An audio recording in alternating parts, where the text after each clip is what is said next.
Okay, we are in record mode. Beautiful. So, hi to everybody who is hearing this, at whatever point you're listening to it, wherever you are. This is Sheri Gordon, and we're going to have a conversation here with Chris Hales. And Chris has been doing, you might remember him from doing some of the 5G media radio shows. And now, Chris, you've had your One People Oneness radio for maybe 6 months or more now? 6 months or more. Hello to everybody, by the way, before I jump into the details. It's good to be talking to you, Sheri, and it was great to connect with you. And a question for you, did we meet at Tehachapi? We did not. It's so funny. I was off and on and in and out physically on the Opal tour, and so everybody kind of is familiar with me, and they're like, "Were you at this spot? And were you at this spot?" And they almost inevitably pick the ones that I was not at. Yes. So yeah, I was not in Tehachapi. I was in Sedona, Roswell, Texas, and then later on North Carolina and Florida. Well, hopefully next time I make it to the US, we'll be able to actually be in the same place. There we However, go. however, yes, the One People's Oneness Radio has been running since about mid-year last year. It's been not entirely on the back burners, but somewhat on the back burners the first few months of this year. We have one show running on there called What Do You Really Want, which is having conversations very, very similar to the one we're about to have. Literally about the I Am Presence, the Sovereign Self, everything that springs from that, getting right down to conscious observation of self and the manifestation process, the choice process. It's really very intense material, and thoroughly recommend anyone who wants to get a really big lump of information on how the collective on this planet looks to me at this particular moment of time, particularly the first episode of that series of shows. That has about a 2 or 3 hour brain dump of information about how I observe the state of the collective at this point, my perspective on it. So, also pertaining to the internal journey that I enjoined in December 2013, January 2014, which is really central to the perspective that I currently have on the collective and the issue of co-creating our exit from this matrix. So that and the radio shows on that little network are going to be ramped up fairly soon, Sheri, because I made a decision a little while ago that when a very obvious public trigger event occurs, that this will trigger me to actually doing shows almost daily. So watch that Beautiful. space. Watch that space, because the activity will jump up as soon as things start to become public. Right. And you hit on a couple of very, very key words there. Springing into action, it's April 8th here. I believe it's April 9th where you are, 2014. And so it is springtime. And so we've got a lot of that energy going on as it is, Oh yeah. everything kind of blooming out both internally and externally. And you mentioned choice points a few times. And I think there are a lot of us that are going through that very, very deeply and getting very honest with ourselves to be able to make those choice points. So when you were saying you made a decision earlier because you kind of see something happening in the background that may be coming to fruition fairly soon, when can you expand on that a little bit? Because Yeah, sometimes we get stuck in our choices. absolutely. And it pertains to the shift of ages. Okay, the shift. What is the shift of ages? People like to ponder upon this question. Talked about a lot. We know that it's been going on for a long time. What actually is it?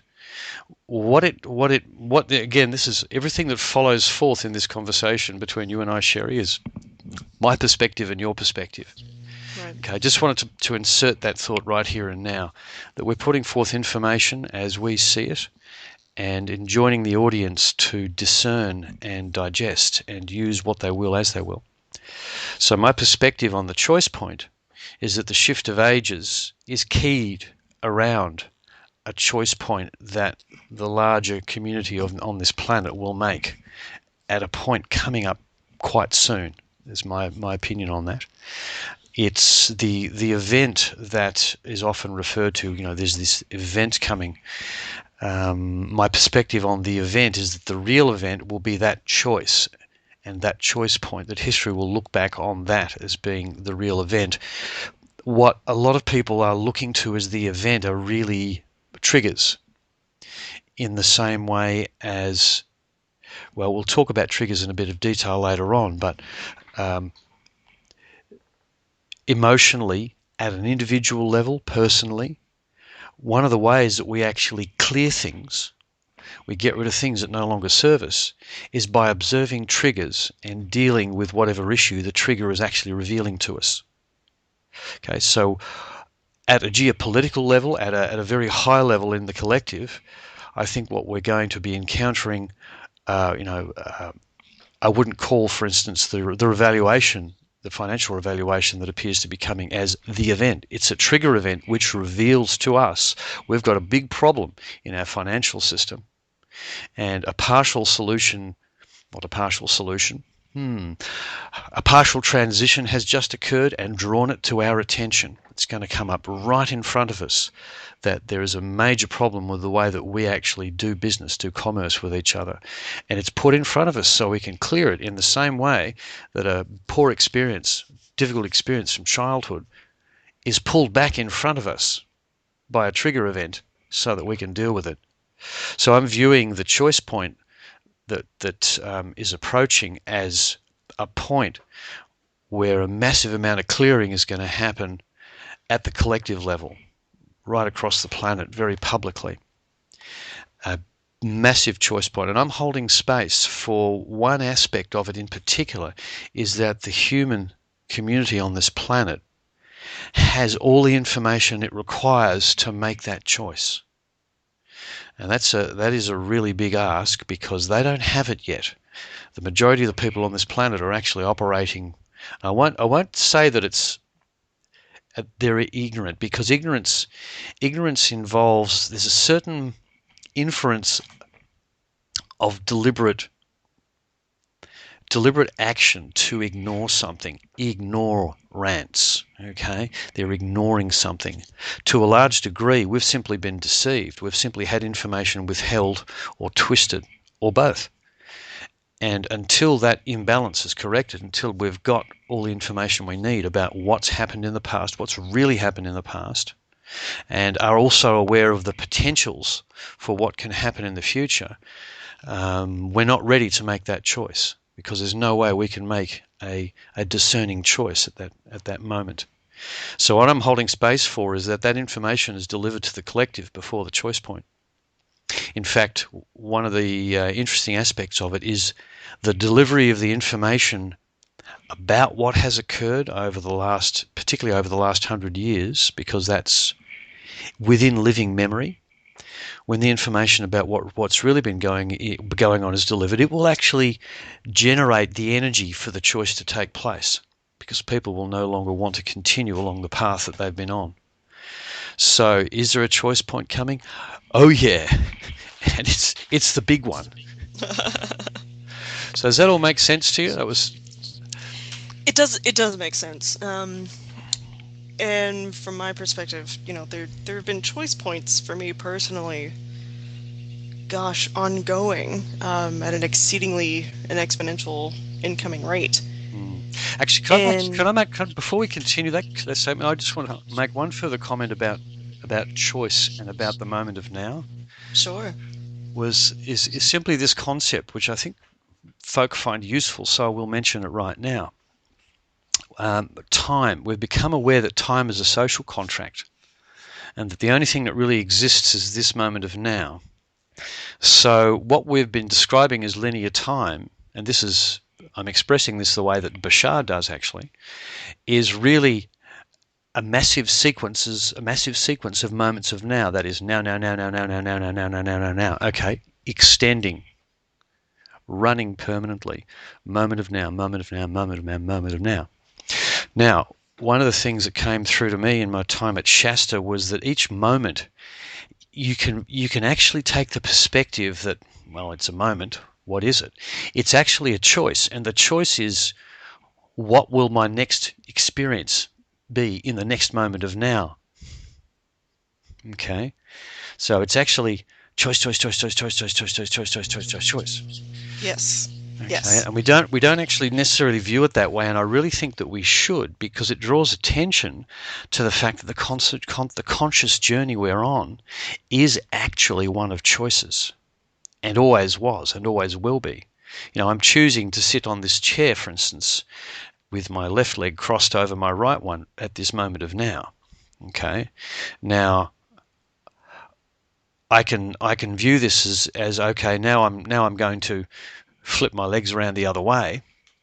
But in order to get that to that point, reality that we're living in has to reform and release itself billions of times in between those two movements. And this is something that I've explained only once before on the air, and I'll have another go at it. Is that all matter has consciousness. All matter is generated by consciousness.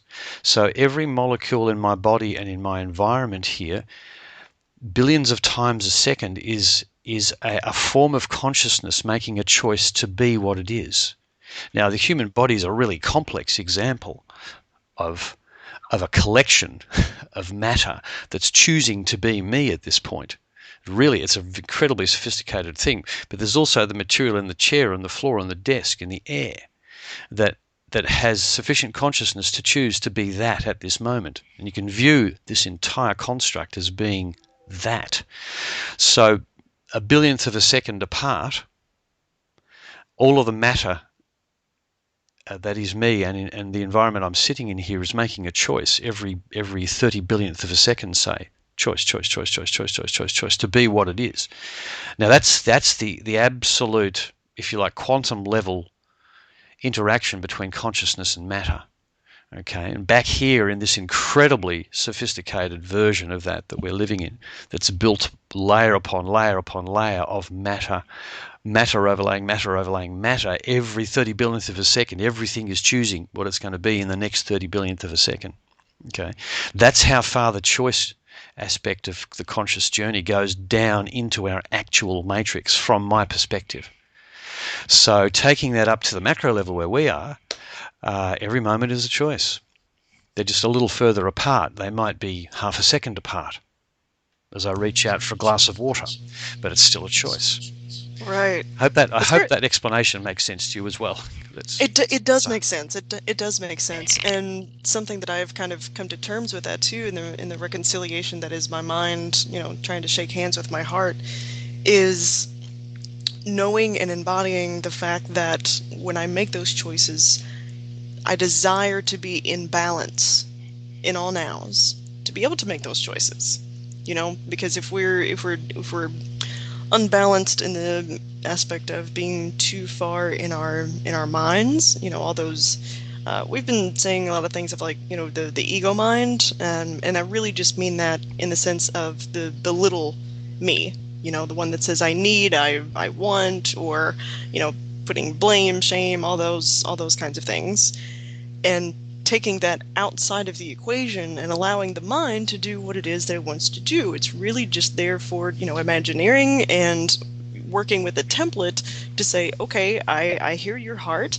Now, what do we want to do with it? So I can make those choices so that the heart's desires can be played out, but the mind can, I can use that aspect of my higher self, my bigger self, to play out the choices that I want, in order to stay in that harmony and that peace. Does that make sense? Oh, absolutely, absolutely. And what you've crystallized is the journey from the head to the heart that we're taking now as part of this shift. The shift, you could say, okay, it's a shift of consciousness. It's a lifting of consciousness. But you could also say it's the reversal of the social engineering that's been carried out in order to keep us in our heads and out of our hearts, because that's keeping us in low vibration. So we're taking this journey back from our heads to our hearts. And what that plays around is the choice of what is my heart's desire. What do I desire this conscious journey to bring to me? And because that relates back to our soul's purpose, that generates the most enormous amount of positive energy in people that you could possibly imagine. It's like turning on a fountain that taps the energy of the universe, which is why this whole process is so powerful. It's why when people wake up, this is again my perspective, why it's so powerful. There's suddenly something has actually unleashed their heart, and quite frequently it's centered around a particular heart's desire that brings that forth. Right, that's where we start coming up with things like, finding what resonance really feels like. Yeah. There's an understanding of resonance of, okay, where is it that I feel like I belong or that I want to do, but when you actually feel and embody that resonance, that is where you know that your heart is stepping up into the steering wheel. Indeed, and in fact the matrix that we live in has been about keeping us out of that heart, away from that heart, not allowing us to be heart-centered. And the resonance that we speak of, you can view it, if you wanted to view it somewhat from a physics point of view, you could say that when you vibrationally match something, you're in resonance with it. And there's plenty of examples of physics experiments that can be shown what happens when things go into resonance.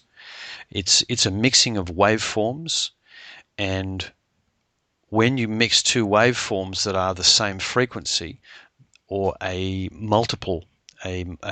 mathematical multiple of one another, you maximize the addition of the waveforms. So you get the biggest possible waveform as a result of the two waveforms mixing. And you could actually summarize that, you could bring that back to a much simpler thing is it feels really good.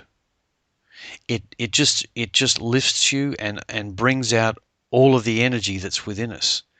One's a description of the mathematics and physics, and the other is how it feels in this human body when we even think about something that makes us, let's say, happy, brings us joy. And the resonant state, because it lifts you to that high vibrational level, the universe rewards us for that by creating a flow of events around us that keep us in that state, if we will allow them to happen. It's quite a fascinating process. Everyone talks about being in the flow. It's an absolutely real thing, and that's a resonance point. That's where you're vibrationally resonant with that sequence of events. Each event as it comes through just keeps you in that state, in that energetic state. So you end up, it's almost ecstatic, if you like. Yeah, and it's been a really brilliant journey, and it still is. Because even as a kid, I recently just turned 30, and even as a kid, I had this intuition that was just fun to play with. It was cool to have this feeling about something and act on it, and to have that play out the way that I would be most comfortable or desiring for the event of the situation to play out. Mm-hmm. And whether that to be avoid something I didn't want, or to go something that I did want, or whatever. We've all gone through the processing of forgetting, and now in my remembrance, it's seeing intuition in a much broader light and understanding, because now I think we're all, or at least personally, I won't speak for anybody else, but I personally am seeing intuition as a tool.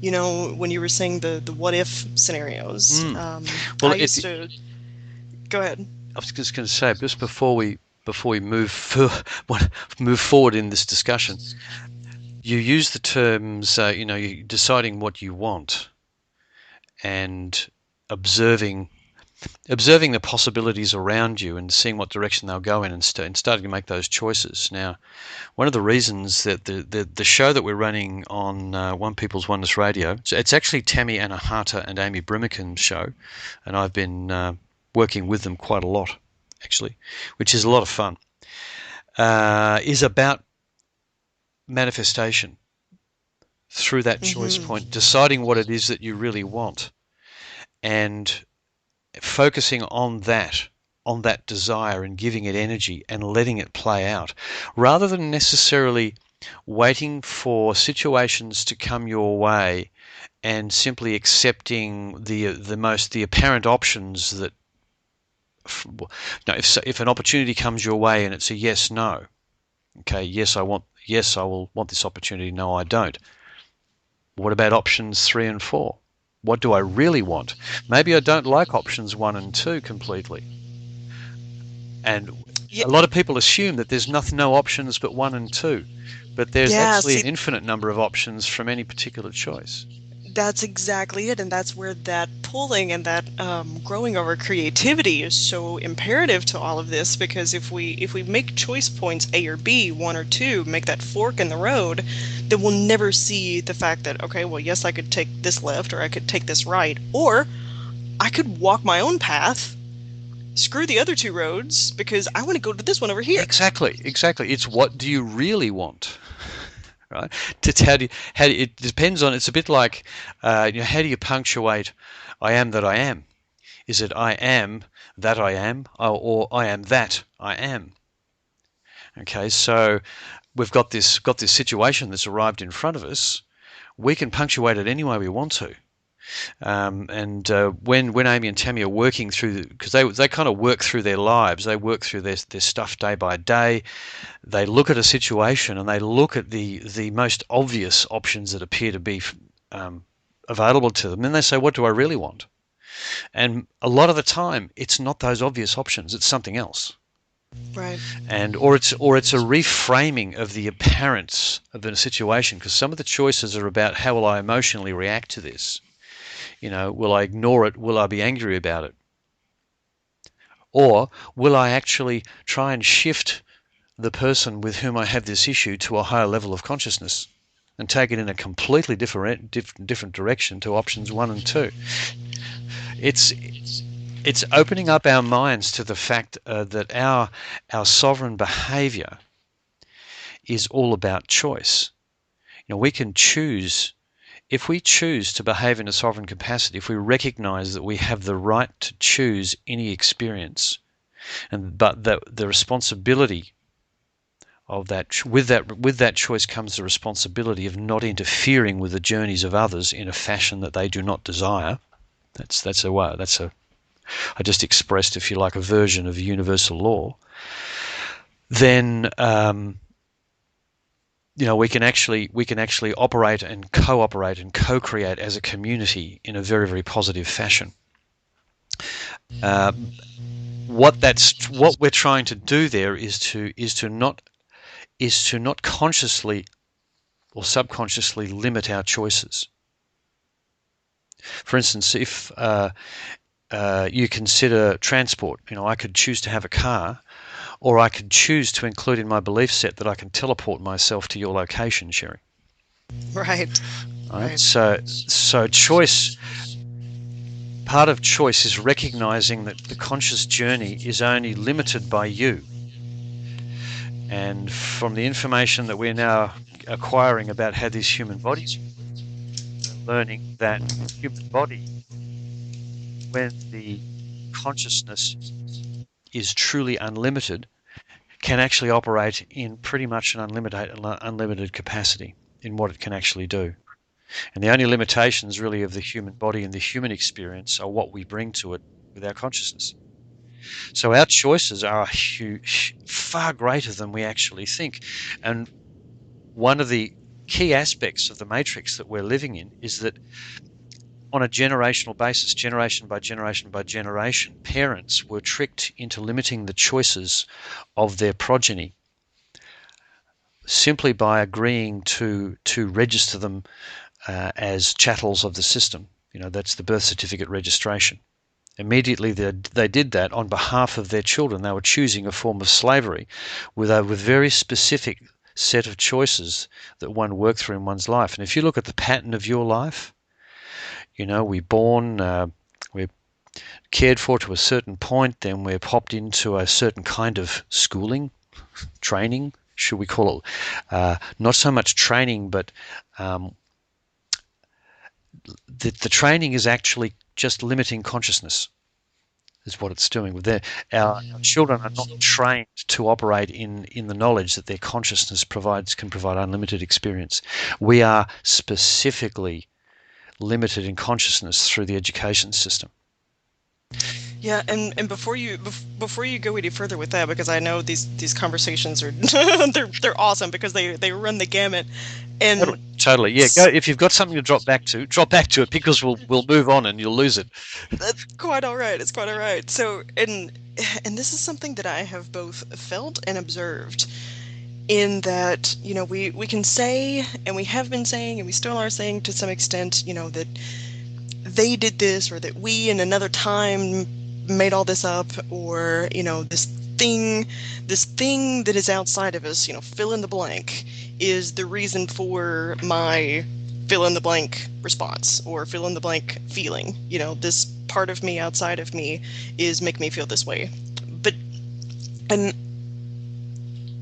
this whole kind of mass exodus that a lot of us have seen of, we have to make a choice and we have to exit the system, and whatever anybody's perspective of the system is. And I've seen this very interesting internal kind of mulling over is, people have gone everything from super excited and just completely erase this, as much of the system from their lives as they possibly could. And, then they have their own adventure in that way.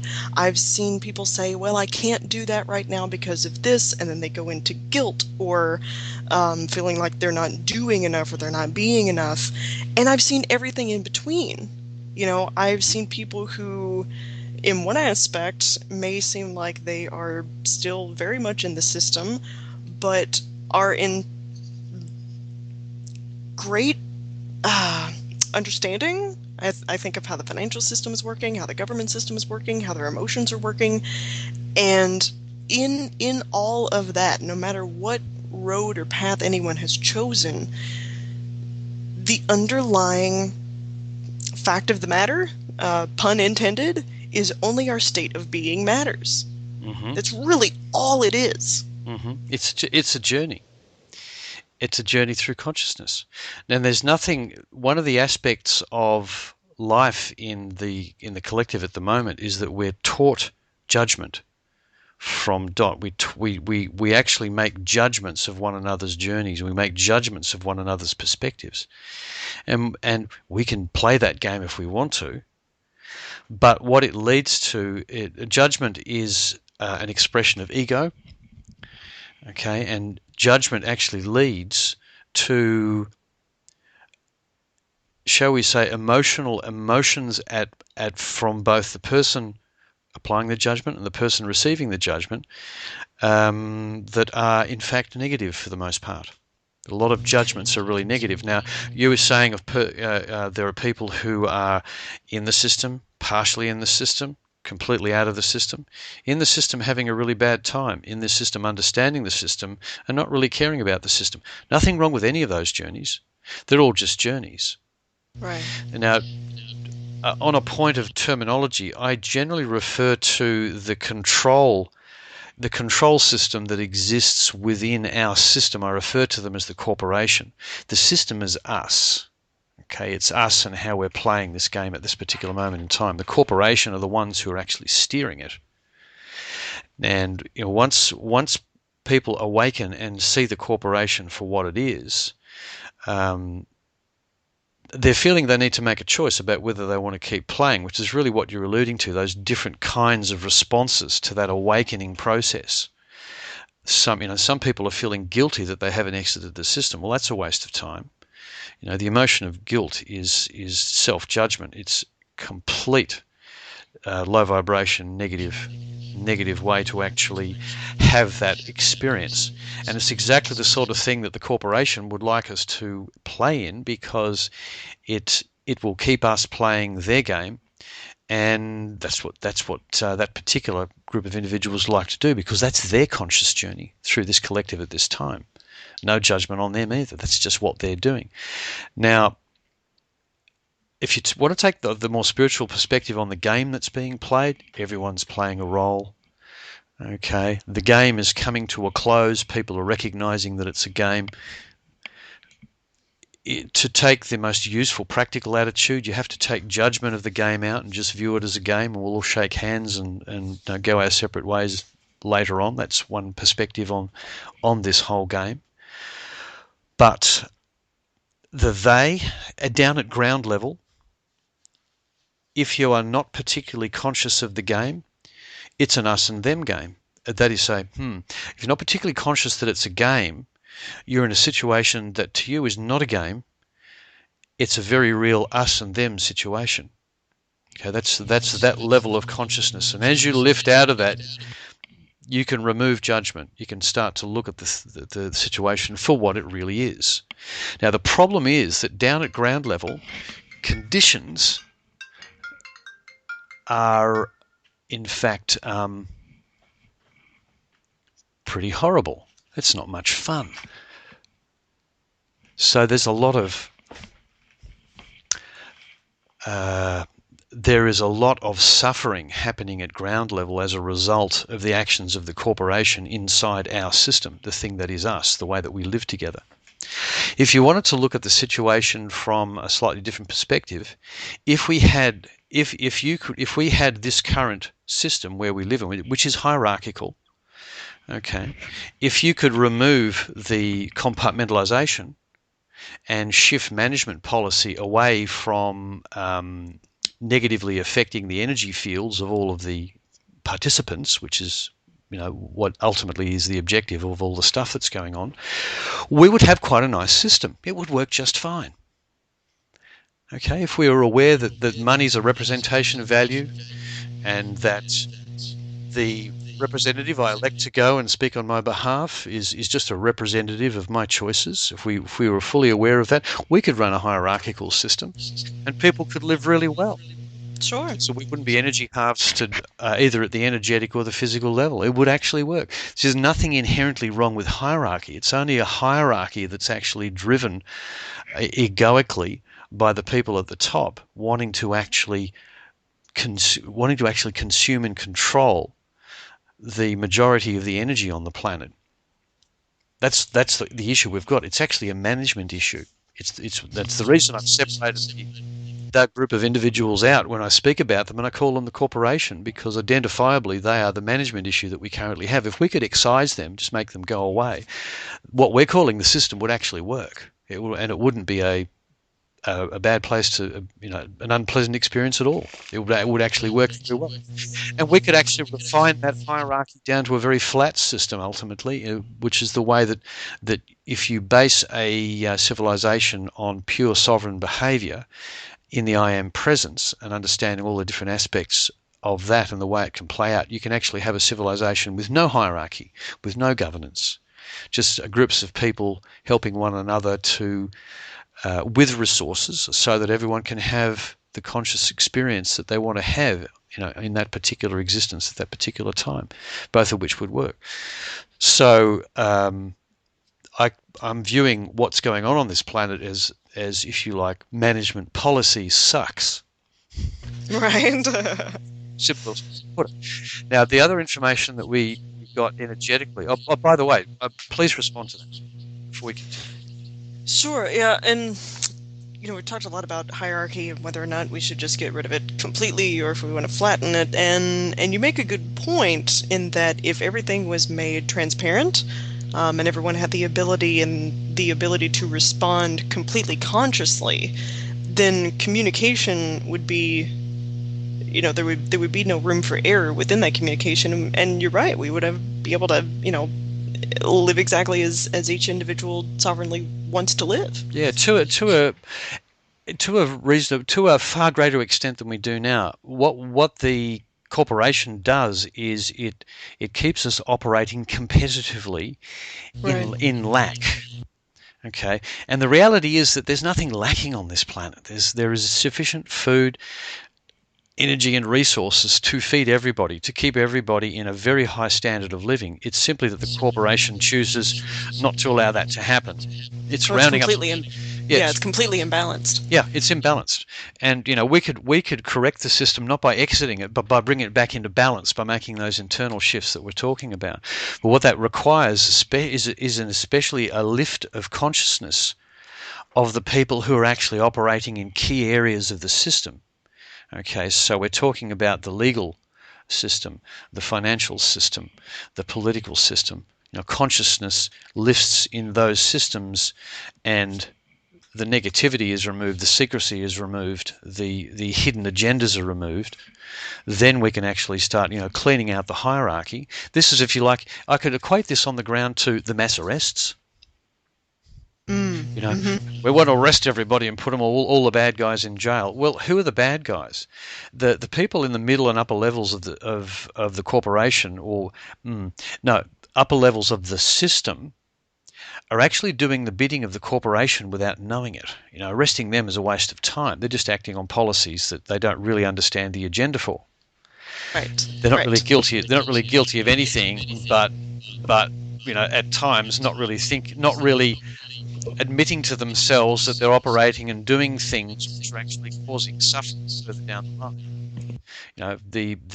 For instance, the foreclosure policies of banks is a classic issue. The people who are carrying out those foreclosure procedures are closing their eyes to the suffering that's being caused, and they're not realizing the fraudulent nature of the whole process of offering a mortgage to a person, then fraudulently, changing that contract after it's been signed, and going off and playing games in the derivatives market at the same time, taking that house off that person if they can't pay their mortgage that month. The whole thing is completely morally bankrupt, and it's management policy. Okay, there are people out there who think they're just doing their job. That includes the sheriffs who come to your house and throw you out. That's exactly it. And I've had to come to some reconciliation with that over the past several months, because when I left my job, I was in kind of an internal frustration and conflict, and thinking, they just don't understand, they don't get it, they're not realizing it, they're not listening to me, all of this stuff. What job was it? And What were you doing? I actually did human resources. I did training and development for a few years. That's what my master's degree was centered around, and I still, I guess, have a little bit of an internal conflict with it, because I actually enjoy doing that kind of work. I enjoy having a classroom in front of me, and being able to have conversations and throwing ideas around. And because I went into it with the notion, and I still hold the belief that people can and should be able to have something that they do from day to day that they enjoy doing, and have the sustainability to be able to live how they want to live. Mm-hmm. And I went into that with that notion, and then, in the world of human resources, I saw the crap coming and going, basically. Mm-hmm. And I still feel like I did what I could. I had a lot of people coming to me personally, just wanting to have very private conversations, because I see now they wanted to come to me because I was completely honest with them, and I was who I was at all times. I didn't put on a mask. I didn't sell a part of myself once I walked into those doors. That is a very pivotal statement you just made there, because to act in commerce the way that it's structured, you have to surrender to management policy. To some extent, yes. And now, if you retain your personal integrity, of course, it sets you at odds with everybody around you, which is why you probably felt compelled to leave at the end. It did, yeah. Given that you're probably like a party of one, acting in that sovereign. It's a very sovereign capacity, because the internal and the external truth remain the same. We one of the aspects of life in this matrix at this point in time is that we don chameleon-like personas depending on the role at the time, and we think it's normal. So we have this persona at work, we have the persona down the bar or the pub with our friends, we have this persona when we're alone with our partner, and they're all different. Right? There's an imbalance right the way through. We're not taught to be that one person, true to oneself, true to one's nature, at all times, and you actually can't be in the moment of now unless you're actually living that truth. And this all gets back to your statement right at the start, where you may possibly before we even hit the record button, where you were talking about acting from as centered a position as possible and in balance with yourself. Well, that's a different way of expressing the fact that I want my internal and external persona or truth to be the same, no matter Yes. where I am, no matter what I'm doing. And why shouldn't it be? Why should Right. we have to don different personas? Why should we have to be these forced chameleons? Because it's not, there's no truth in your life when you're doing that. All you're doing is juggling, different scenarios. And even on Seinfeld, I'm not a big fan of Seinfeld, but there's one particular episode I did see where George was telling the other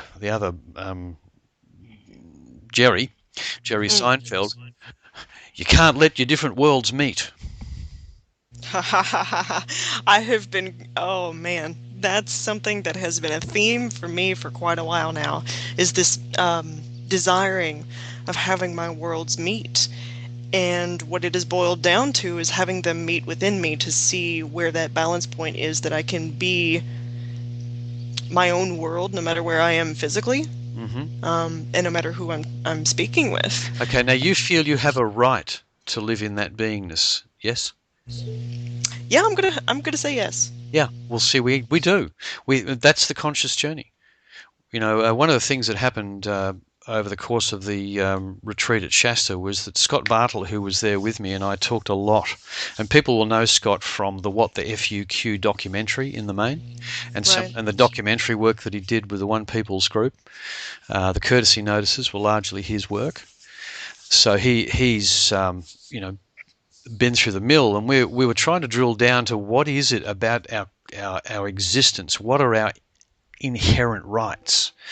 We came to the conclusion that and this is just our perspective, okay, we went through a process of trying to simplify our explanations of how we could actually live and make it work. And there's some key understandings you have to arrive at once you get through analyzing, what it is that we're doing on this planet. So, we arrive and we're actually a tiny spark of the Creator in a physical vessel. Okay, is that a reasonable enough description of what we are to you? I think so. Yeah, that's a very good way of Fundamental. fundamentally kind of explaining what it is to be coming into the I am. Yeah. Well, see, the I am presence to me is that spark. That's the I am presence, and it exists consciously in this physical vessel, and we're having an experience here on this planet in this particular reality. Now, having arrived here, what rights do we have as far as this journey? Now, we're all of the Creator. Logically, if we've all arrived on this planet, we're all a tiny spark of the essence of the Creator in a physical vessel. There's inherent equity there. We're all equal. Doesn't matter any other. It doesn't matter any. There are no physical characteristics that you can express that negate that basic fundamental concept that we are all equal. That's your equity. There is a balance required to maintain equity because we have equal right to the journey on this planet. That includes the resources. So if you want to express it physically, we have a physical right, an absolute right to enjoy our proportion of the physical resources of the planet because we're all in equity. So divide 7 billion into the resources of the planet. We all Right. have the right to enjoy an equal share of the resources of the planet because we're co-creating this with Gaia. Gaia is in the equation at all times, surrendering, if you like, not surrendering this realm, allowing us to play in this realm with Gaia in equity. So we're here and we can enjoin in the physical aspect of this world in equity. Now, the concept of equity is a very, very fundamental aspect of sovereign behavior and interaction because it addresses the balance between beings. And if you consider that your I am presence is your consciousness, your conscious awareness in this physical vessel, hopefully still aligning and connected with source, because disconnecting from source is a disaster, as we're finding. Right? I don't recommend it. Nope, don't recommend it. So we're having this physical experience, but there are beings all around us. So how do we interact with those beings? On what's the basis? And the expression of the interaction, the rule of interaction, if you like, the universal, or the one that I prefer, goes like this: any free will action by a being is acceptable, provided it doesn't abrogate the free will choice of another being, right? Which covers the full range of interactions. So you and I could have an agreement to choose that you'll beat the snot out of me. And no one Okay. can say a thing about it because we've agreed to it. It's an experience we both decided we want to have. But if you come and you hit me with a baseball bat and I don't want you to, we're not in equity anymore. You've harmed me. You've reduced my you've reduced my experience in a way that I did not choose. So Right. you're obliged under this one single concept to redress the balance, right? So go and get me a cold compress or get me stitched up or whatever. That's a simple way of explaining how the equity concept is supposed to play out. And it plays out from the idea of the sovereignty of each person as a verb, as action, rather than just a title. It's not just a title and, okay, there's certain rules. It's actually a behavior, and it's embedded in your belief set at its best.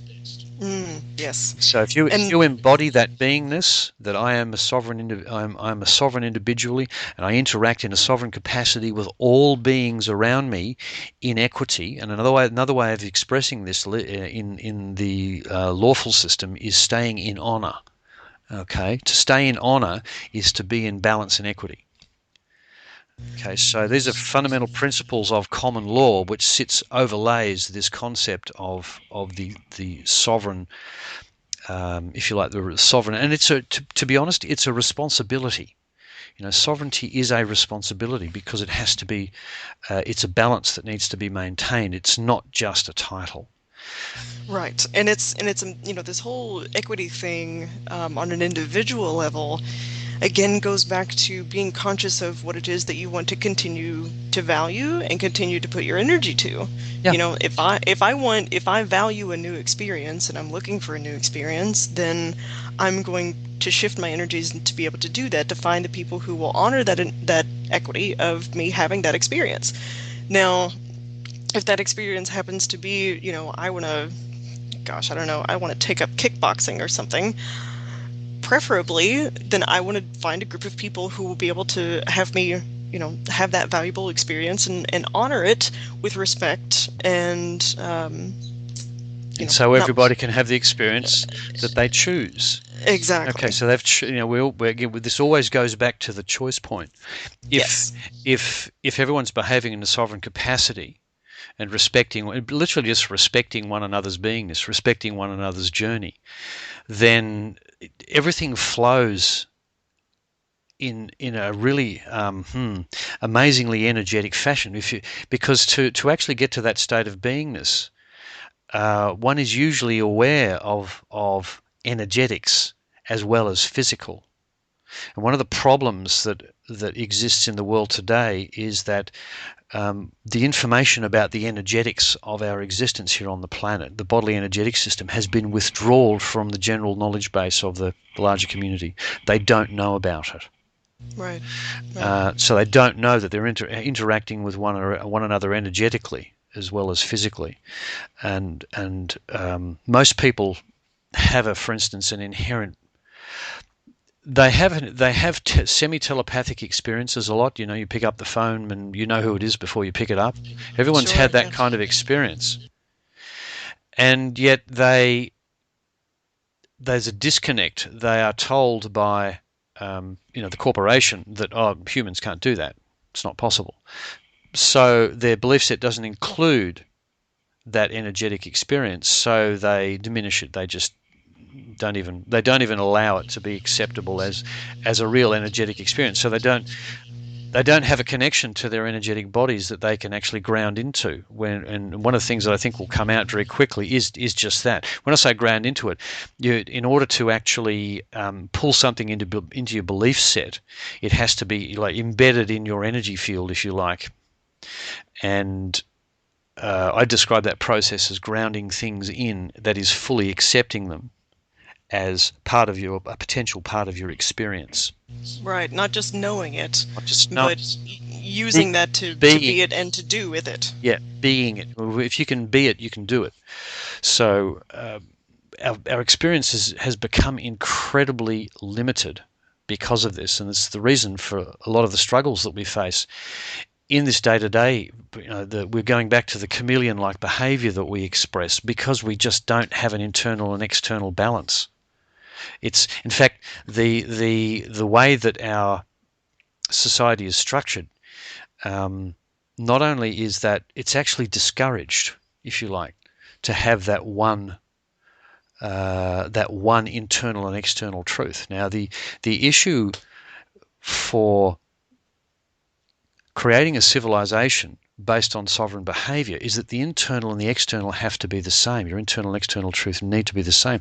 You have to be truthful and transparent with yourself first Absolutely, before you absolutely. join that process with other living beings, particularly at an intimate one-on-one level with your direct personal partners. Right. And it's a process right now. And in that process, I think that's partly what has to be respected and acknowledged within each other so that we're not, putting that blame outside or, keeping each other in judgment or self-judgment or hierarchy and saying things like, well, you're just not getting it and I do, or vice versa. And it's a process for everybody. Mm. Everybody. It is.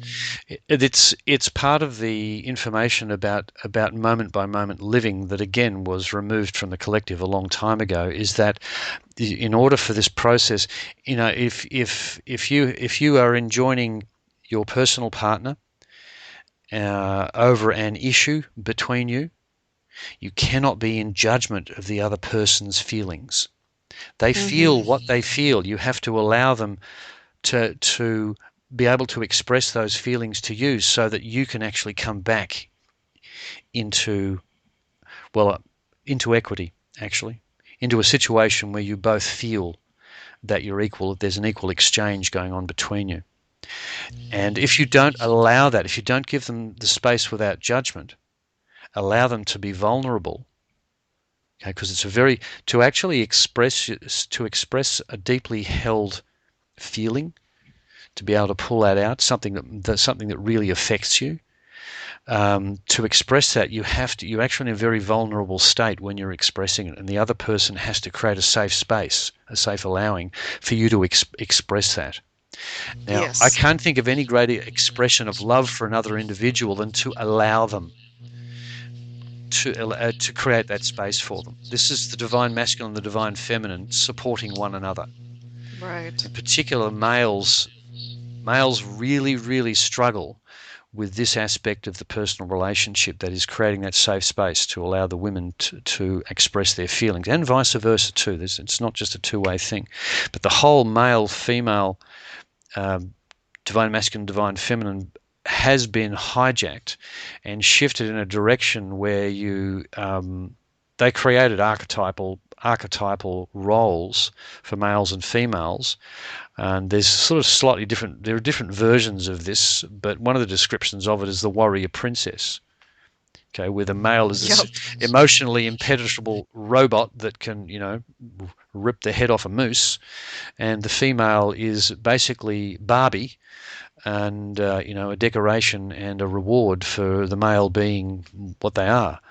And it's really trashed relationship to a large degree. So Unfortunately. and I'm in agreement with that for sure. What would you say to those who feel like they are of one sex and feel like they actually have the ingraining or programming of the opposite of what you just said? So, for instance, I'll use myself as an example. You know, I can feel very feminine, yet at the same time, I have memories or I'll go ahead and say programs that were instilled in me pretty early on of do it yourself, trust yourself only, and don't trust anybody else, and be that warrior princess, basically. No, the warrior princess is that the males are the warriors and the females are the princesses. Okay, Okay, well, that's what I was referring to. However, you okay, bring up there a has very been that mix-up. Oh no, no, see, there's nothing clear cut here, and that's why it's so, it's a mistake to say this is how things are. The warrior male, the princess female is one of the archetypes that's floating about in our programmed reality. And I'm glad you used that word programs, because it shifts the focus to the fact that human consciousness is programmable. Oh, Okay. absolutely, and reprogrammable. And reprogrammable by self. Yeah. It's simply that we are never trained to actually do programming. Now, to self-program, we actually allow our parents, our environment, our schools, the media to program us to a large degree.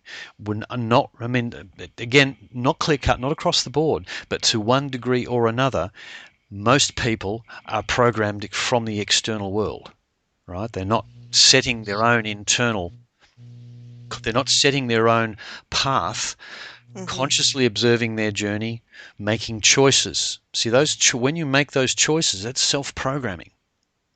Right. Now, you've had a fair bit of contact with Julian Wells. Hmm. Okay? One of the things Julian talked about very early in the piece, when he first started to come out and talk publicly, was the fact that he and his brother, who are both have experience in computer programming, were creating little consciousness programs, as if they were writing code for a computer, and as in a computer, consciously executing them. So they'd create this little program and they'd execute it. And you can do that with your consciousness. You simply have to accept and believe that that's the way that consciousness works. And you can. Yes. So, And something that I've done to actually play with that, because I've done a sort of that almost in the somewhat in the opposite direction, because I've had pieces of where I wanted to know why I was still holding on to negative belief structures. And when I say negative belief structures, it's just things that I was holding in my head that were perpetuating me not being that harmony, not being that peaceful person, yeah. not being the peace that I wanted to see in the world. And so I actually worked backwards to be able to unplug those things and find out where in the world they were plugged in to begin with. Okay, And hold it right there. What you're sure. doing is deprogramming yourself. Yes. Okay, Yes. because and I'll go into this in a minute, but one of the things that again that we were Scott and I were taught in Shasta is the degree to which there are some very specific kinds of programs running in almost anybody, right, to screw things up for them. And I'll talk about my own personal experiences with that in a minute when you've finished your story on how you've deprogrammed yourself, which is absolutely critical. We have to learn how to do this. So please continue. Okay. So this has been my deprogramming journey has been probably the past, I'm going to say 8 months, probably since about last July. And no, honestly, I can say it's further than that, but that's regardless. What I what I went through in 2010, something happened that there was a lot of physical and physiological things coming up that were very unexplainable. I went to the doctor for weeks and weeks and weeks, and I realized after a while that it was completely internal that was causing all of this. I was walking around feeling like I was half in and half out. If somebody started a Of sentence, your body? yes. Yes, okay, right. That's very, very, very important concept to realize. One of the aspects of the this comes under the general term of interference. One of the ways they interfere with our conscious journey is to keep us distracted and out of our bodies, not in your I am presence. Well, it Right? certainly worked. It certainly worked for my benefit in the balancing act of everything in the grand scheme of things, because it was one of those moments again where I have always been self-aware enough that I'd take my own individualized um, journey through my own psyche. and it can be hell on earth and it can be heaven on earth, and I am always, switching from one to Yeah. the other. Okay. Contrast that with most people's experience of life where they don't self-examine to anywhere like that degree that you just described. Yeah, that's when I usually see people going into that chameleon mode that I talked about, or that you talked Hmm. about. Yep. I can see it clearly now, and I always have to some extent, and it kind of bothered me. But I've come to a balance point that I know that's what's going on with them, and I try to be that loving mirror in return to whatever it is that they're going through. Hmm. I don't perpetuate that for them, so I just try to let them know that I understand whatever's going on, and I try to be that mirror for them. Hmm. So going back to this whole journey through the psyche and deprogramming things, I've been doing it more because I've seen the value in it, and what I'm able to do is I can kind of come into a neutral point whenever there's a situation occurring or shortly afterwards and revisit it to see what pieces triggered me, whether it was something somebody said or a song or just the subject at hand and whatever it is. And I dig as far deeply back as I possibly can. And it can take different sessions. I usually don't get it all in one session with myself. But eventually I will come to something that a memory comes up, usually a childhood memory, because we know that a lot of our trauma structures come from some sort of original trauma early on in life. And once that appears for me, once that illuminates, then it's kind of like watching all of the jigsaw pieces finally come together to a larger picture.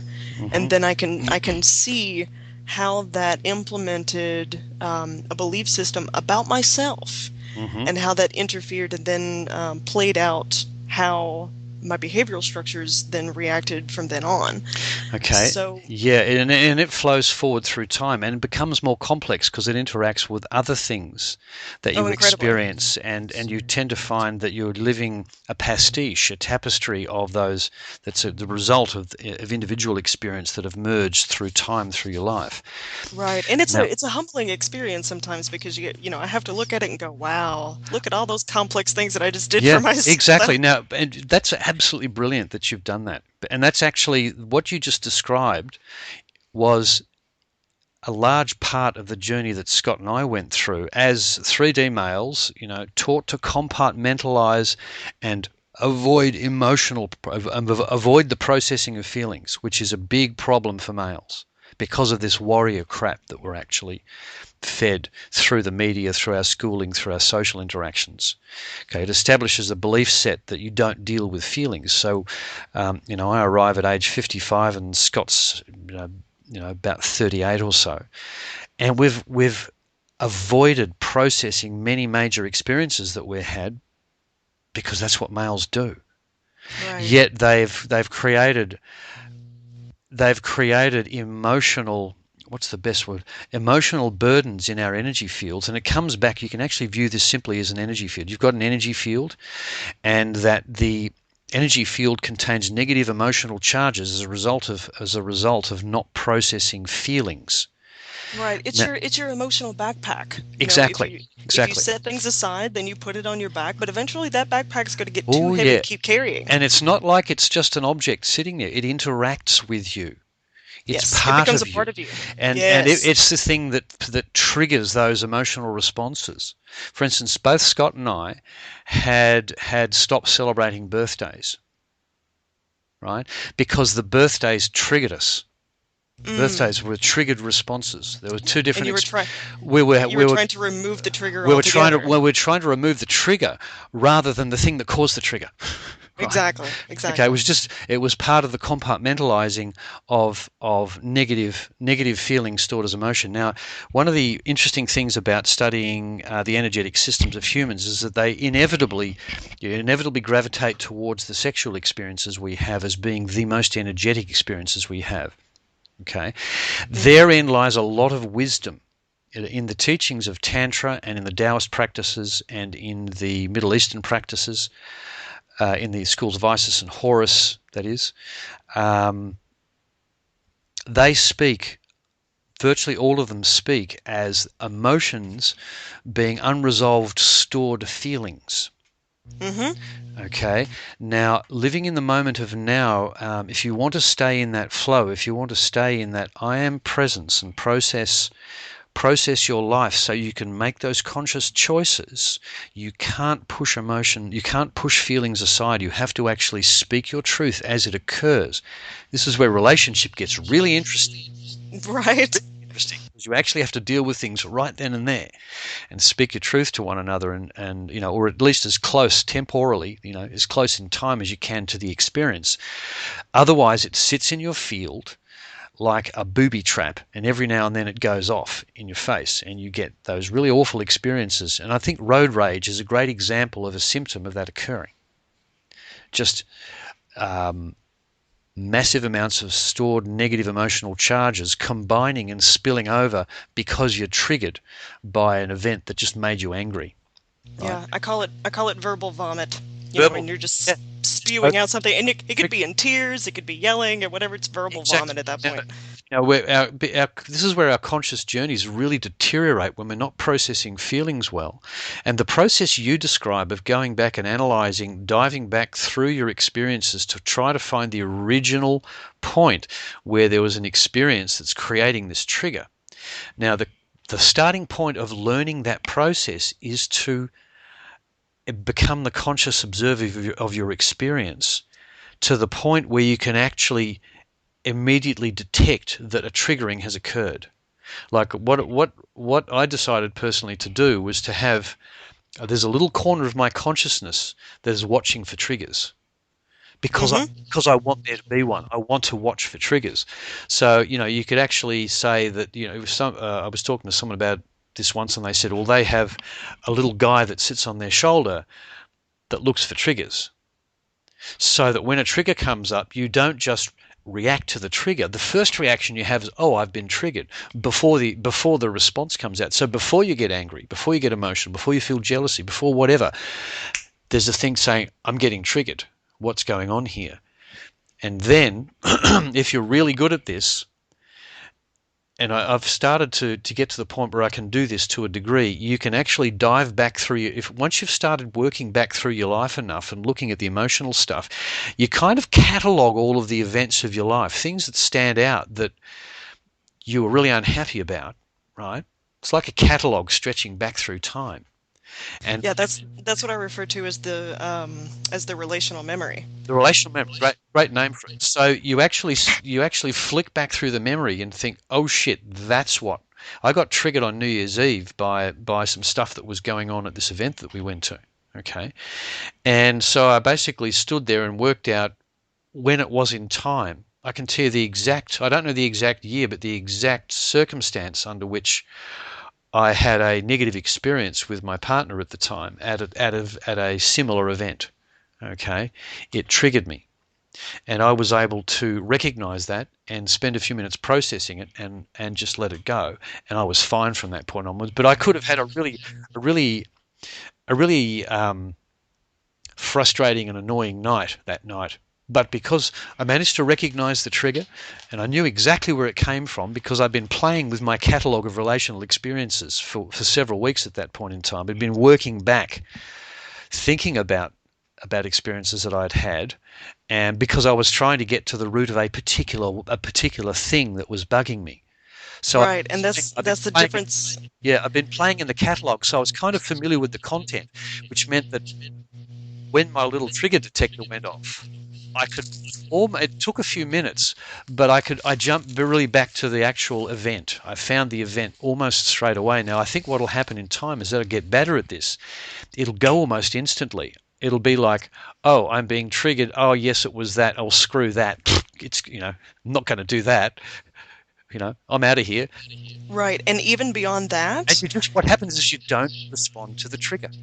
you don't. It's the difference between reacting and responding. Reacting to a trigger is reacting the trigger. It's mirroring that frustration right back to its host, or what you're perceiving the host as being outside of you.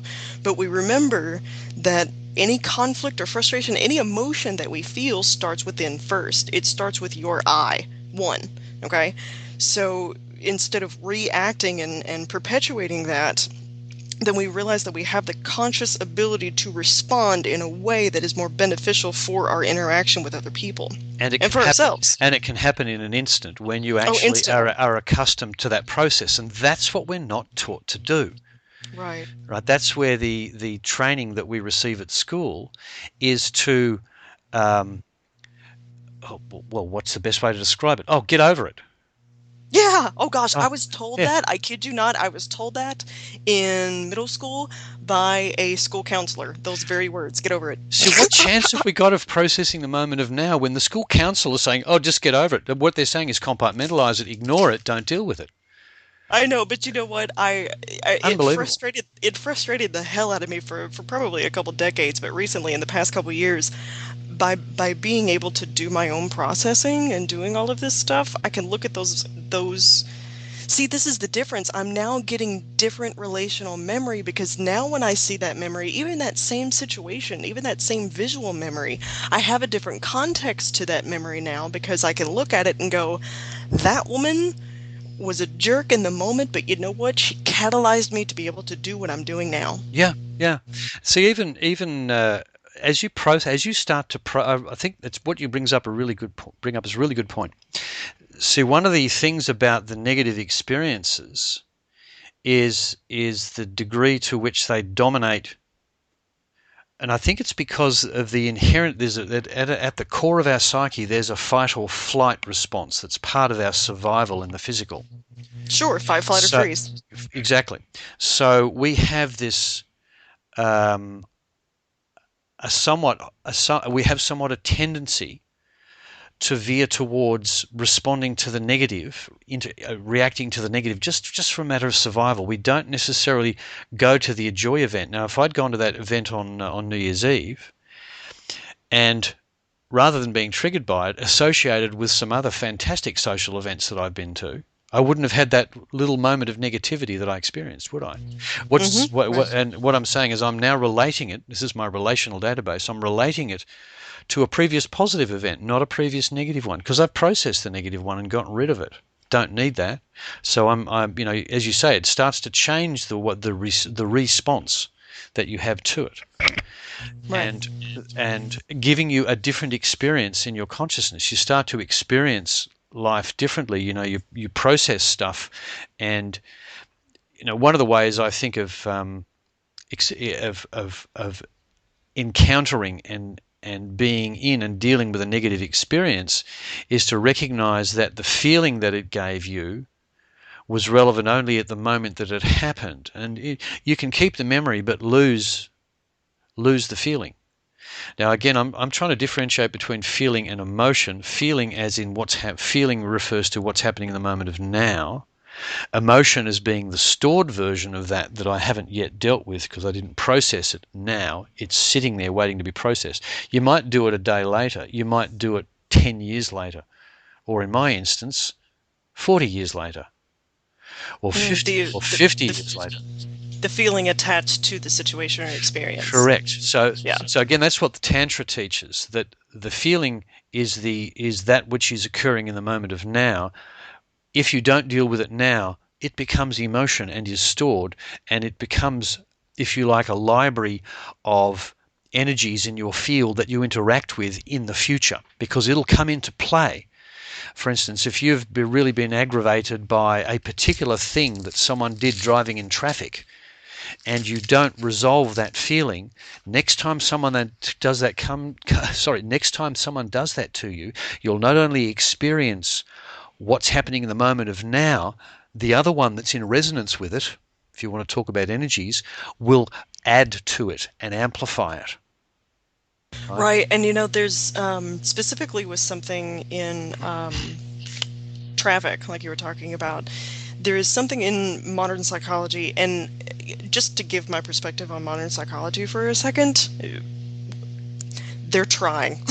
There are a lot of core fundamentals that really are not bad. It's just that that field of study tends to be a step or two off of, because it only it approaches it in a very inbox kind of way, and it doesn't bring in things like spirituality, and it gets, it's been or the completely overrun by or the pharmaceuticals. energetics, So, or the or the energetics. yeah, Yeah. it Now doesn't here's take any of that into play. okay. But Now, fundamentally, it does have some core pieces to it, and I'll finish this and let you go on with your thought there.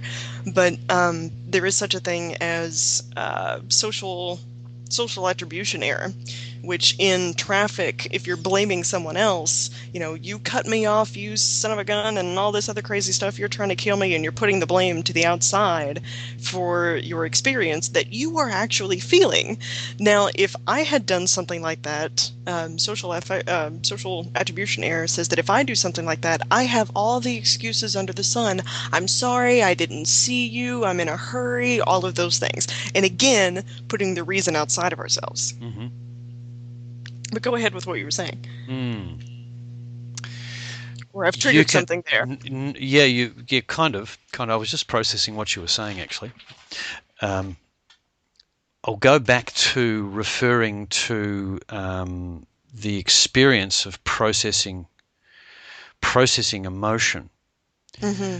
Now, I have several brothers, and two of them have gone through similar navel-gazing processes, but in a completely different fashion. Now, I went through 6 weeks of doing nothing but processing in different ways. We were working in two main modes, three actually. One was examining and looking for social programming, for programs that at an energetic level. Mm-hmm. Another was literally deliberately triggering previous experiences, that is emotions, deliberately triggering emotions so they could be brought forth, and you could work out why that trigger exists, why that emotional charge is there. Right. And there's really two ways of dealing with it. One is to actually work through it at the level of feeling, if you want to call it at the emotional level, in the emotional body. That is that part of your energetic field that actually contains that charge. It's referred to as the emotional body, as if it's separate from your energetic field, but it's actually an aspect of your energetic field. Yeah, that's my perspective on it. You can process it by thinking about it in terms of, this is a feeling that I'm dealing with, and I can make a choice to either keep the feeling or not keep the feeling, this stored emotion, this stored feeling that I'm calling an emotion. And you can also simply work at it as an energetic level and saying, I'm rejecting from my energetic field all energies which are not in alignment with my highest divine good and truth, for instance, is one of the approaches you can take, and work it at an energetic level by stating what it is that's acceptable to be in any aspect of your energy field for you. So if you're suffering from a particular kind of energetic storage, you can actually simply order it removed from your field. You can simply throw it out at the energetic level without even considering what it might be or where it might come from. Although it's usually happening in tandem to some degree. And I had the experience of turning off a nasty little vicious program that most people, I think, have in one form or another. And that was I'll describe that in just a moment while we're talking about processing, but also had the experience of going back through my library of negative experiences to identify why I had a sense of abandonment, a fear of abandonment that was coming up to bite me. Okay, and dealt with that at a purely emotional level by taking a journey back through consciousness and speaking to the child after the event. Yes. Right, Yes. which is it's a great technique, and I thoroughly recommend people do that, because that particular moment in time it still exists. It's part of my energy field. For me, it's part of my experience. It still exists. I can take my consciousness back to that moment, and it's as if I'm there and reliving the event. If you just sort of use your imagination, where you're really probing the memories, the energetic memories in your field. If your field contains the sum total of all your experiences, everything is still there, and you can go back and you can make an emotional shift to that experience, which will ripple forward through what we perceive as linear time, but it'll have a ripple effect through your field and start to dampen and remove, negate the effects that emotional that stored emotion from that time had. Now, I had an experience when I was about 4. Okay, I thought my mother was actually going to leave. Terrified me, and that was something that was rippling forward through time and merging with other experiences and coming forward as a fear of being left behind. Okay, and when I was Yeah. able to go back to that conscious experience and reassure the child that they would never be left behind, that she would never leave, and the ripple forward effect. You can tell I'm getting slightly emotional, slightly stirred up by this. The ripple forward through time started to work almost immediately. Okay, and that's Right. something you have to go back and revisit that a few times, that process. And you can view that as doing couch therapy on yourself if you want to. Right. Yeah. But what these psychiatrists are generally doing is they're trying to do all of the corrections to someone's field through that emotional process, and it takes a lot of time. One of my brothers spent 10 years going to psychologists and psychiatrists, and he got through it all. He's doing really well. Had some really difficult stuff to deal with. Another one of my brothers went a spiritual path, and I've gone kind of a combo where we were dealing directly with the energetic to a fair degree, and the effects are rapid when you start to work at it energetically. And because one of the things that you can do is, if you've got an experience such as the one I described, which you know is energetically affecting your field, affecting your experience now in a negative way, because there was and I described this to you when we spoke yesterday or the day before, was that if you put forth your will to energetically only accept experiences that align with a certain parameters for you, in other words, you're controlling what you want to experience in your own field by putting forth your will, it starts to reject the energies in your field that are actually what we're describing as stored feelings in or emotions. It actually starts to get rid of them, and the difference is probably 6 months of therapy per event. Yeah. And the So you thing, can do it in a few days. yeah, the thing with, psychologists and psychiatrists, no matter what kind of therapy or path that somebody is trying to take to do that healing, it inevitably has to be accepted as self-healing. It still has to be Oh some yeah, self-work. it's guided healing. It is. And everything that we're talking about just, in the past little bit is really about releasing that victim mentality, and that inner child that we keep talking about, that memory of the childhood memory that we keep talking about, is pretty much a representation of that victim. Yeah. See, And the victim. I'll just insert this about the victim. The victim mentality occurs because of our disempowerment, because we feel helpless right. to do anything about the situation we find ourselves in. Say, we've had a really bad experience. We've been abused as a child. We have that victim mentality because we don't feel empowered to be able to deal with it, right? And Right. yeah, Go because ahead. I mean, it's a very complex discussion, the It victim is. mentality. But when you actually, if you include in your belief set knowledge of the energetic field of the human body and the way that it actually stores our experiences, then your belief set, by sheer logic, must also include that because consciousness is not only limited by what we believe, that we can also have as part of our belief set that we can choose to eject those experiences at the energetic level. Right. Okay, because consciousness is infinite. There's no limits to this conscious journey. So you can eject from your field anything that you decide to eject. And if you're in your I am presence, fully processing the moment of now, acting in a sovereign capacity, that is unbelievably powerful. Right? No, if for instance, if you choose that no one can actually enter your energetic field or affect it in any way, they won't be able to. because that's your will and your choice about that aspect of your existence.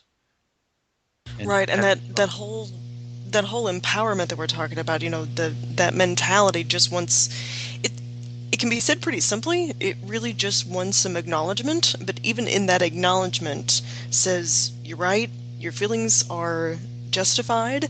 Now you have the power to get out of it. yeah, exactly. And it also is important in going through this process because we're coming from a situation where we've been held in ignorance. We just haven't had this information. We haven't had the training. We don't have the belief set that all of this is possible. And as we move in this direction, there are tools around that will assist you in clearing your field. So that's generally the term that's used. Clearing your field, cloaking your field. Now, the lady that I was working with, Deborah Peach, has a really good tool for doing that. And if you look up the I Am Academy, the I Am Awakening Academy website, she has a program in place for learning to use that and a number of other tools which work predominantly at the energetic level primarily, but she also facilitates the emotional aspect of it very well because she's had a lot of experience with it. She actually can train you to go and analyze the triggers, work your way back to the places where those triggers were sourced, and deal emotionally with the original conscious event. And but again, focusing on the energetic, understanding it ripples forward in what we experience as time to affect experiences from that point onwards. And it doesn't need to. We can decide it's not going to. Now, in the end, the stuff the psychiatrists do works because people decide that it's time to simply put an end to that to that particular to the negative aspect of that particular experience. Usually it's you retain the memory, but it doesn't affect you. That's the way people describe it. The memory doesn't affect you any longer. In other words, it doesn't trigger you any longer because you've now just accepted it as part of your experience, and what you've actually done energetically is push the emotional charge out of your field. That's what you've done at the energetic level. So why not jump straight to the energetics? Why have the 6 months of therapy discussing this particular incident in your childhood when you could? And I believe you still have to do that consciously. But if at the same time you're energetically rejecting it, boy, it moves out quickly.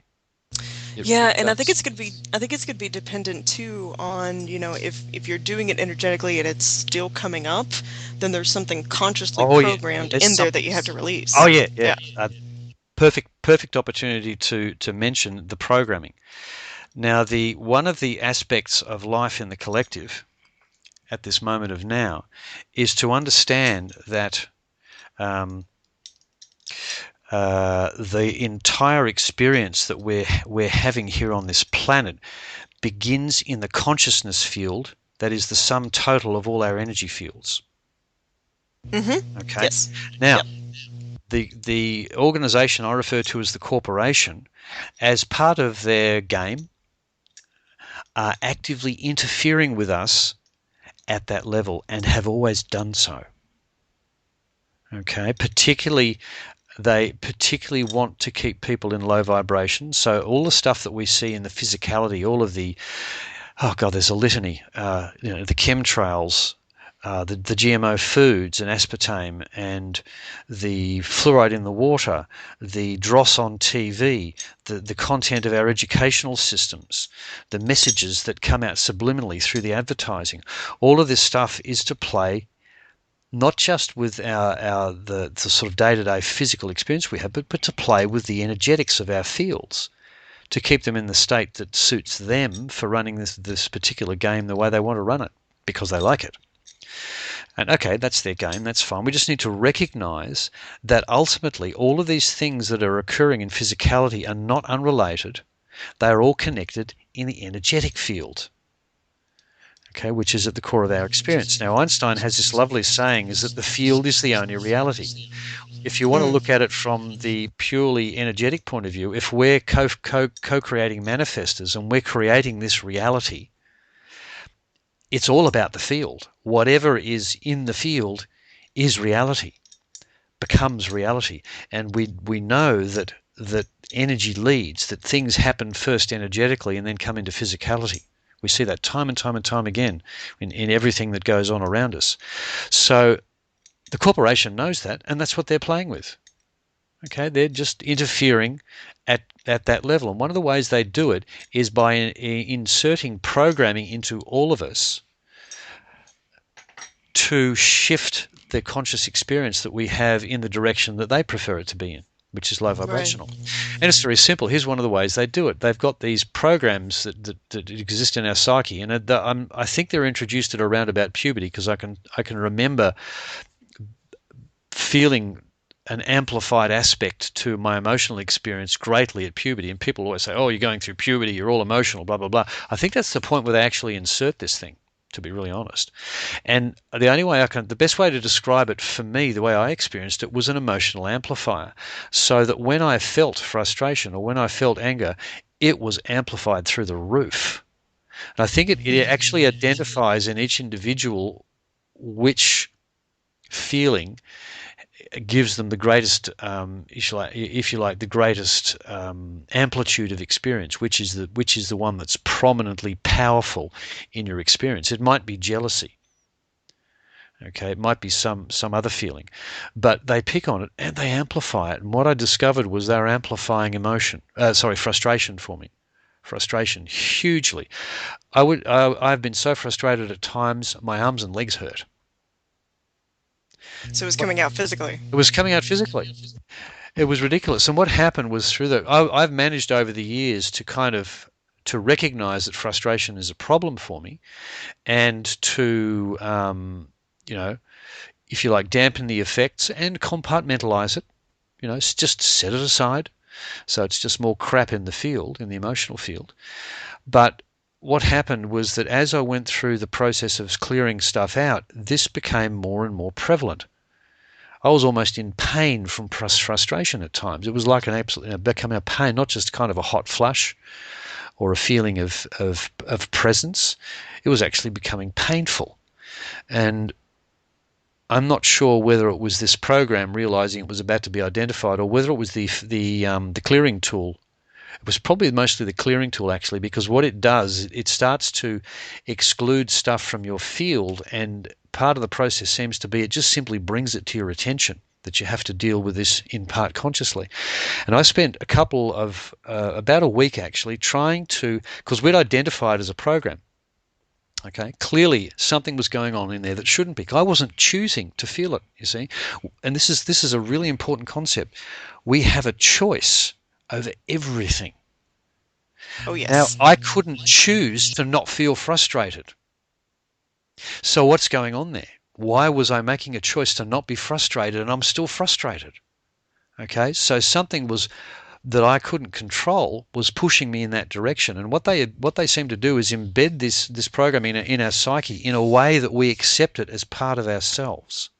Right, it blinds your choice. Exactly. Now, the way it was expressing itself, the way that this unfolded was that I was using the clearing tool. I started to use the clearing tool more often to try and push this frustration out of my field, and it wasn't working.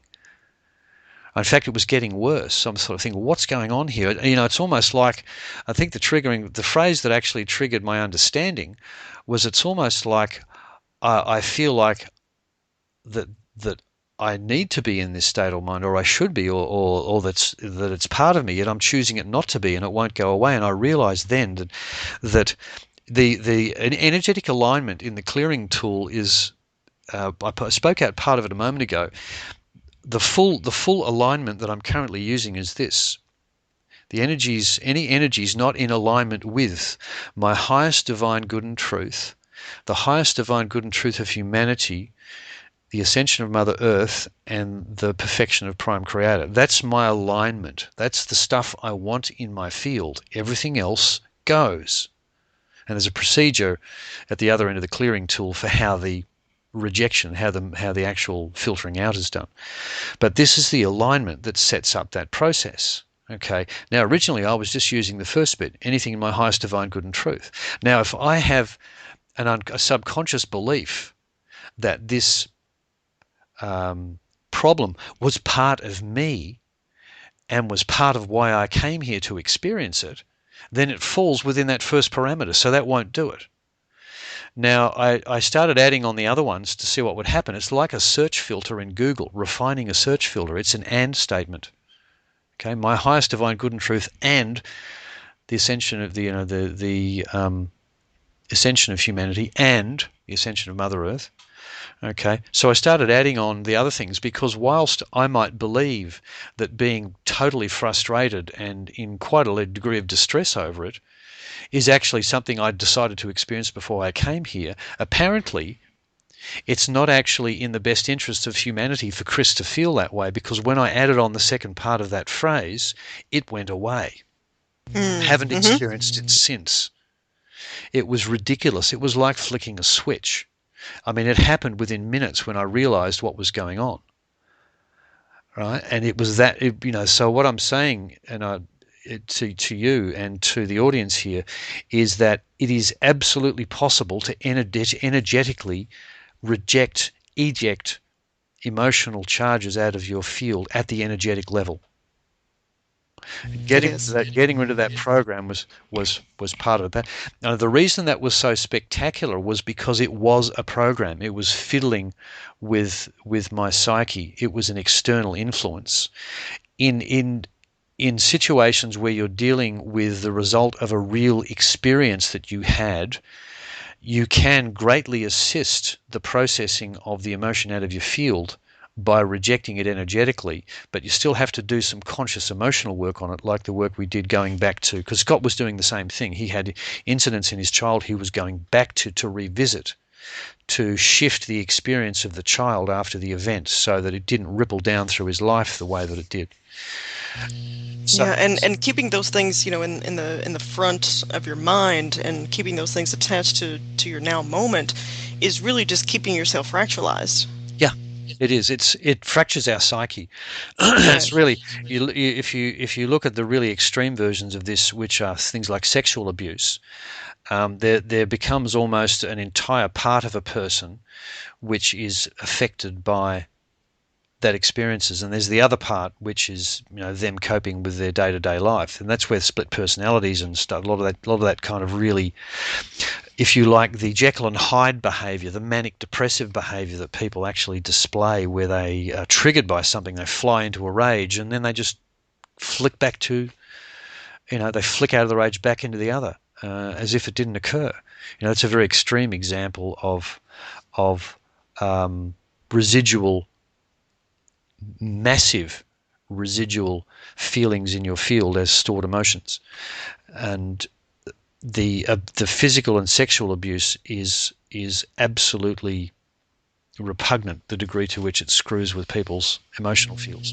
Mm-hmm. And at a rampant rate. At a rampant rate. And that's really, given the activities of the churches over the years, you can see why they've done it, because when you damage a person's psyche by just bombarding their field with that incredibly negative experience, it affects the rest of their lives. Oh yes. Okay? So what they're doing is, and what it does is it causes them to display behavior which tends to make the whole experience generational. So someone who is abused, there is some chance that they will actually abuse themselves, that abuse other people. Yeah, there's cycles of abuse within generations of families and yourself. There's such thing as self-abuse cycle. So okay, let's be social engineers. We want to actually keep this civilization in low vibration. So we're using all sorts of techniques. We're using propaganda. We're using teaching. We're using all this stuff. Why not ensure that this is going to sound quite dark, but I know it's real. Why not, as part of one of these organizations we're running, we call it religion, we'll give people some really, really bad experiences that are so bad they become multi-generational, and they actually cause a great weakening of potential future relationships for that particular bloodline. Right, and relationships weak, which makes the community weak, which makes it controllable. What I'm saying is pedophilia is completely planned and inserted into our civilization as part of their control mechanism. But the thing that we are remembering now with this, or at least what I have been able to remember now, is because I went through my own personal experience with that. However, with the knowledge that I have now, I can accept and know and go in this now moment forward that I was in that situation so that I could later know exactly how powerful I am Perfect. Yeah. and how somebody else didn't want me to remember that, but I did. Yeah. And you dealt with it. And Yeah. it doesn't affect you. In fact, what it does is add to what you can communicate to others to help them. Right? This is where being in your I am presence is absolutely critical, because when you center in that presence and understand the power you have over your conscious experience, moment by moment, now by now, there's nothing you can't deal with. That's exactly Nothing. right. That's exactly Nothing. right. There is nothing you can't deal with. People have a victim mentality because they have no tools for dealing with their experiences, or they have a bad experience for which they have no tool to process. The beginnings of acquiring the tools is to center yourself in your I am presence. Come right back to the moment of now. And it's not like this isn't a product you can buy. It's an understanding that each individual needs to come to by choosing to experience the moment of now. If you choose to, this is an interesting thing. If you choose to experience the moment of now, you're in your I am presence. Or if you choose to be in your I am presence, you experience the moment of now. Right. Right. So it doesn't matter which way you go about it. In martial arts training, they teach you to adjust your mental state to one of stillness by a breathing technique, by stilling yourself and breathing. And what happens after a while is you arrive at a state of stillness simply by choosing to be in that state of stillness. And what happens is the breathing follows, because that's the way you were taught to do it. And if you breathe the way you were taught, it'll bring you to a state of stillness. You get to the state of stillness by two methods, and it's the same with the I am presence. If you bring yourself to the I am presence, you're experiencing the moment of now. If you bring yourself to the moment of now, you experience the I am presence. Doesn't matter how you go about it. That's the point where your belief set will begin to allow you to give, you actually have to give yourself permission to make choices, with the understanding Yes. that you have that absolute right to make choices. People are sitting around waiting for permission. Right? This is Yeah. the thing. Keeps you still. Hierarchy trains you to wait for instructions. Ask for permission. Look upwards for guidance.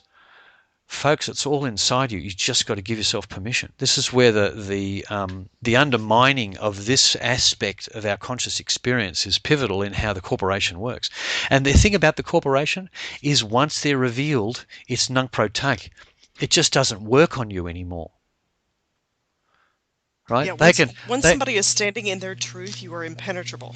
exactly. And what happened when I came back from Shasta? I was still before I left, I was still watching a bit of TV, and I actually cannot watch the thing anymore. No, I haven't for about a year Because, and a half now. yeah, and in fact, it's been a long, slow tapering off for me, really, because it's been such a lifetime of. I mean, I do enjoy really good material. There's just not much of it out there, Right. Not right? anymore. And there's, for instance, if there's the occasional good movie that I can watch and probably will, but at the moment, all I get when I turn a television on is they're trying to program me. Every aspect of what's happening in that experience is trying to program you, including at the energetic level through stuff they do with the way the signals are fed into the TV and emitted into the room where you're actually watching the device.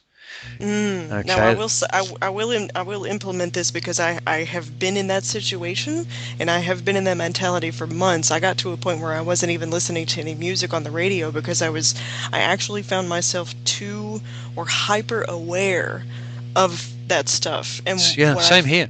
I cannot what I listen to found commercial myself radio.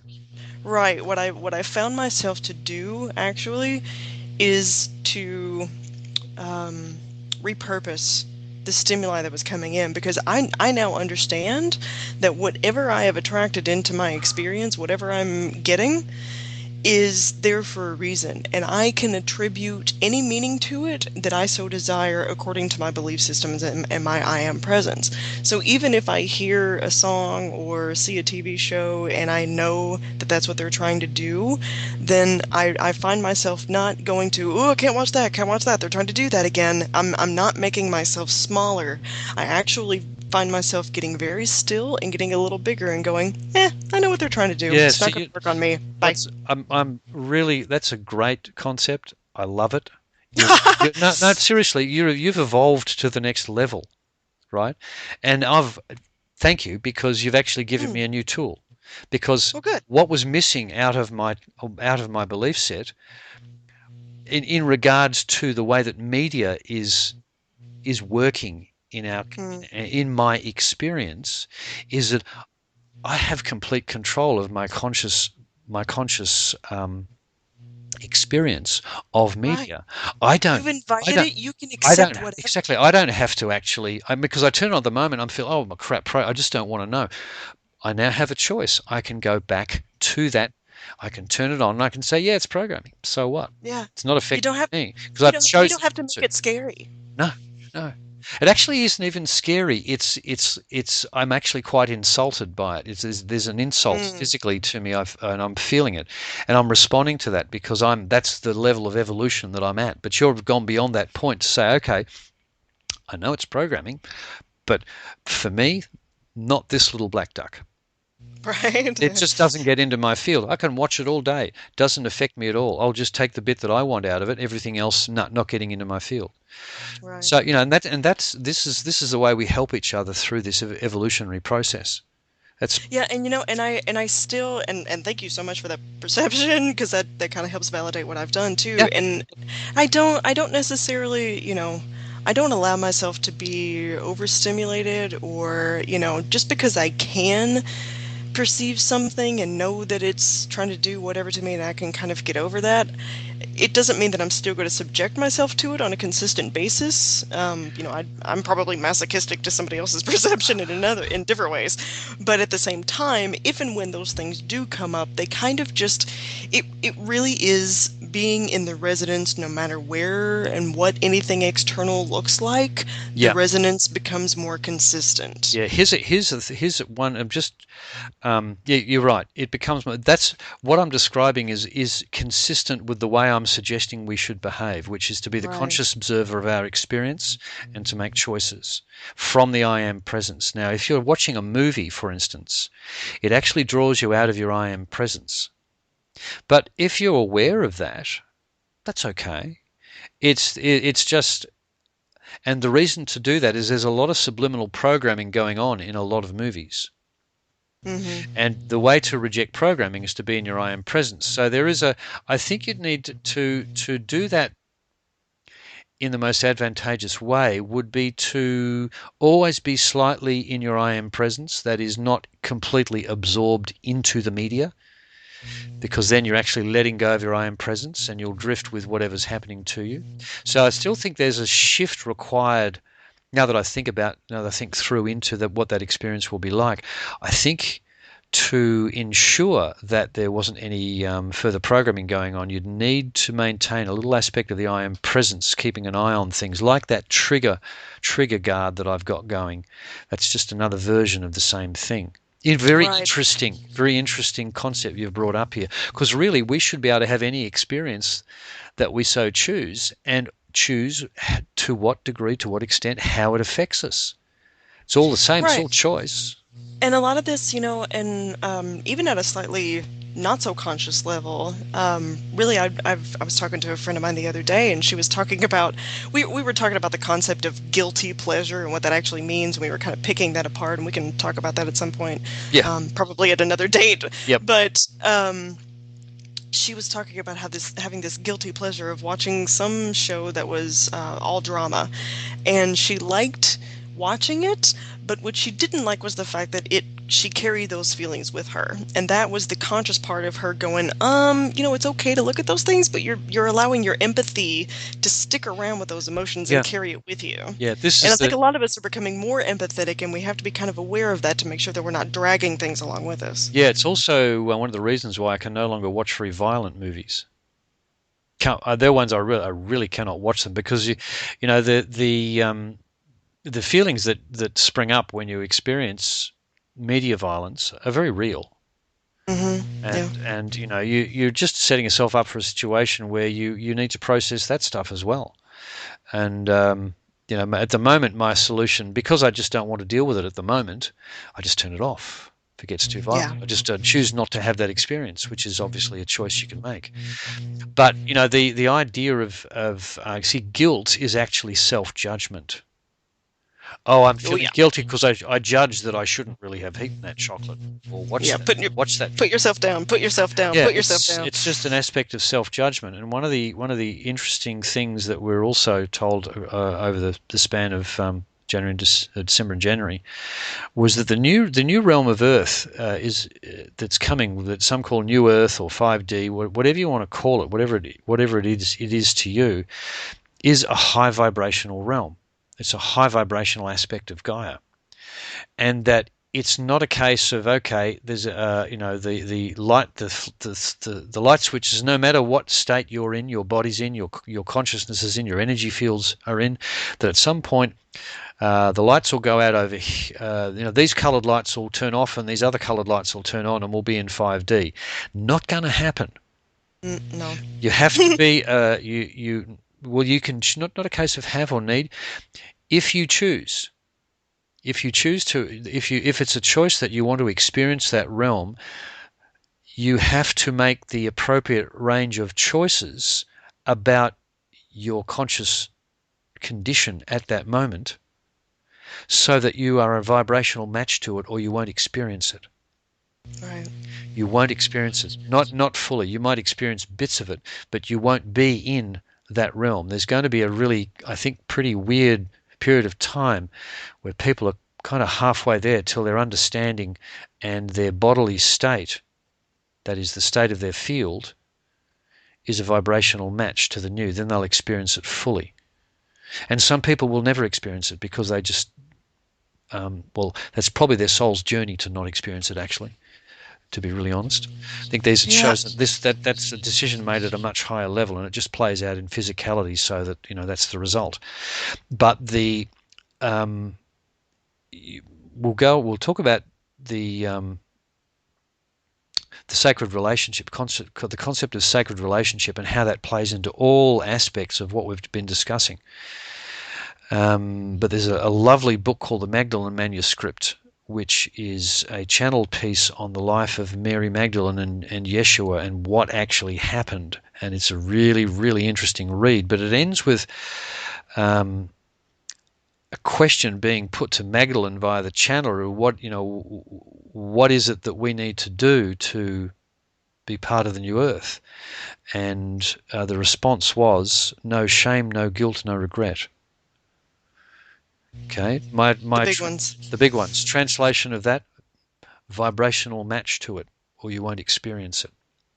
Your shame, guilt, and regret are all very low vibrational, and they are secondary, if you like, aspects of judgment. Shame follows judgment. Guilt follows judgment. Regret follows judgment. They're all keyed into judgment. So what I'm really hearing when I hear that phrase is, stop judging yourself. It's a conscious experience we're having. All experiences. Okay, it's the judgment we're bringing to it that's causing such angst. It's judgment about my religion's better than yours. See, judgment, the experience on this planet that we're having as a civilization is absolutely steered by division at this point. It's one of the main characteristics I speak to when I talk about what it is the corporation actually does to generate this reality, and that is it's dividing us. Okay, the main feeling that it's trying to engender in us at all times is fear, and their other main mechanism is information control, leading to our ignorance of so many things about our existence here, and healing this planet is a matter of reversing all that engineering. And one of the key to remove the division, we have to remove the judgment. To fix the ignorance, we have to have information. And to eliminate the fear, we have to open our hearts, because you can't be in joy and